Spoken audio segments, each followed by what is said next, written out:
সুখবর বন্ধুরা, আজ বাংলার বাজারে প্রচুর পরিমাণে বেড়ে গেল আলুর দাম। বৃষ্টিপাতকে কেন্দ্র করে দক্ষিণবঙ্গের পাশাপাশি উত্তরবঙ্গের প্রায় প্রত্যেকটি জেলাতেই শাকসবজির ফসল প্রায় প্রত্যেকটা জিনিসই নষ্ট হয়ে গিয়েছে, যার ফলে আলুর দাম কিন্তু বর্তমান বাজারে আস্তে আস্তে বাড়তে শুরু করেছে। আবহাওয়া দপ্তর জানিয়েছে এই মাস শেষ হওয়ার আগেই বঙ্গোপসাগরে কিন্তু আবারও নতুন করে তৈরি হতে পারে গভীর নিম্নচাপ, আর এর ফলে সমগ্র পশ্চিমবঙ্গের পাশাপাশি বাংলাদেশ জুড়ে থাকছে ভারী থেকে অতি ভারী বৃষ্টিপাতের পূর্বাভাস।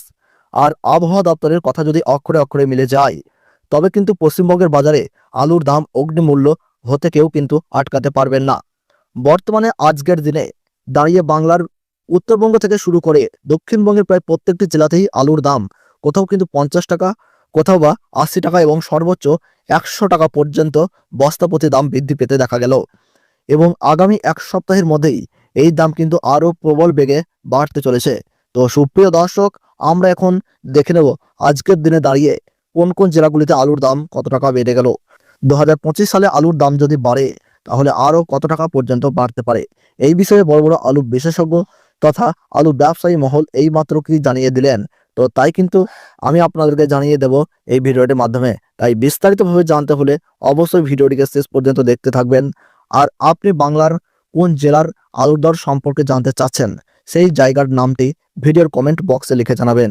এবং সবার আগে সবার প্রথমে আলু সম্পর্কিত যে কোনো খবরের আপডেট পেতে হলে আমাদের এই ইউটিউব চ্যানেলটিকে সাবস্ক্রাইব করে পাশে থাকা বেল বাটনটি অল করে রাখবেন।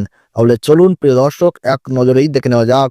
শুধু পশ্চিমবঙ্গই নয়, আসাম, বিহার, ঝাড়খণ্ড, উড়িষ্যা, ত্রিপুরা, আগরতলা প্রত্যেকটি জায়গাতেই বর্তমানে আলুর চাহিদা বৃদ্ধি পেতে দেখা যাচ্ছে। তার সব থেকে বড় কারণ হলো বৃষ্টিপাত।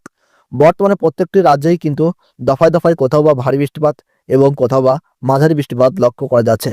মূলত বৃষ্টিপাতকে কেন্দ্র করেই কিন্তু বর্তমানে এই আলুর চাহিদা বাড়তে দেখা গেছে এবং আগামী দিনে আলুর চাহিদা কিন্তু আরও প্রবল বেগে বাড়তে চলেছে। উত্তরবঙ্গ থেকে আসাম, ত্রিপুরা এই সমস্ত জায়গায় কিন্তু আলুর রপ্তানি করা হচ্ছে এবং দক্ষিণবঙ্গ থেকে বিহার, ঝাড়খণ্ড, উড়িষ্যা এই সমস্ত জায়গাতেই আলুর রপ্তানি করা হচ্ছে। অর্থাৎ দুই বঙ্গ থেকেই বর্তমানে কিন্তু আলুর রপ্তানি শুরু হয়ে গিয়েছে।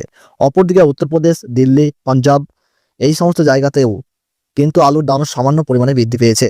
অনেক বিশেষজ্ঞরা জানিয়েছেন এই সময় আপনারা নিজেদের কিছু সংখ্যক আলু বের করে তা বিক্রি করে ফেলুন এবং তা বিক্রি করে নিজেদের লাভ ওঠান এবং অবশেষে যখন দাম আরও বৃদ্ধি পাবে তখন বাকি আলুটুকু বিক্রি করে লাভের পয়সাটুকু তুলে নেবেন। আর তাতেই কিন্তু আপনার ভালো হবে। আর এই সময় অন্যের কথায় পা দিয়ে কোনো রকম পদক্ষেপ নেবেন না। যা করবেন নিজে ভাবনা চিন্তা করে পদক্ষেপ নেবেন। তো এই ছিল আজকের আলুর বাজার দর সম্পর্কিত সর্বশেষ আপডেট। ধন্যবাদ।